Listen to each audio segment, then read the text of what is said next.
বলছি কি দেবপ্রসাদ বাবু গ্রেপ্তারির বিষয় নিয়ে কি বলবেন? না, তো বলার কি আছে? উনি যা যা করেছেন তার জন্য গ্রেপ্তার হয়েছে। অনেকজনের কাছ থেকে এক্সটর্শন করেছেন, টাকা জোর জবরদস্তি নিয়েছেন, জমি জায়দাদ নিয়েছেন, আরও এরকম ধরনের অনেক রকম কেস আছে। সবকটা বলা এখানে পাবলিকলি এখনই ঠিক নয়, যেহেতু তার তদন্ত হবে। কিন্তু যার জন্য করেছে তার জন্য পুলিশ তুলেছে। আর উনি বলে কেন, যেই হোক সে, তার বিরুদ্ধে এরকম যদি কমপ্লেন পাওয়া যায় সেরকম একটা অ্যাকশন নিতে হবে পুলিশকে। এই সরকার কিছুতেই এই ধরনের অ্যাক্টিভিটিস মেনে নেবে না। আর যারা বিগত দিনে যারা করেছে তাদের সম্মুখীন হতে হবে। আচ্ছা, বলছি গতকালকে কি উনি কি চলে যাচ্ছিলেন কোনো জায়গা থেকে, তারপরেই কি তাকে ধরা গিয়েছে, কি জানা গেছে? সেটা পুলিশ বললে বেটার হয়, ওটা আমার মুখ থেকে না শুনলেই ভালো।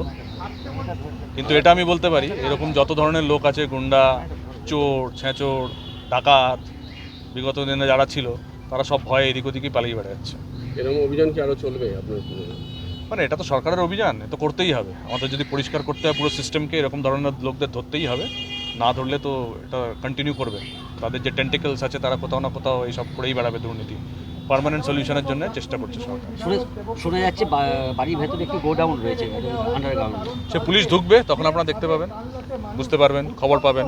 সেখানে কি এমনি কোনো সরকারি দ্রব্য বা অন্য কিছু না ঢুকলে কি করে বলা যাবে?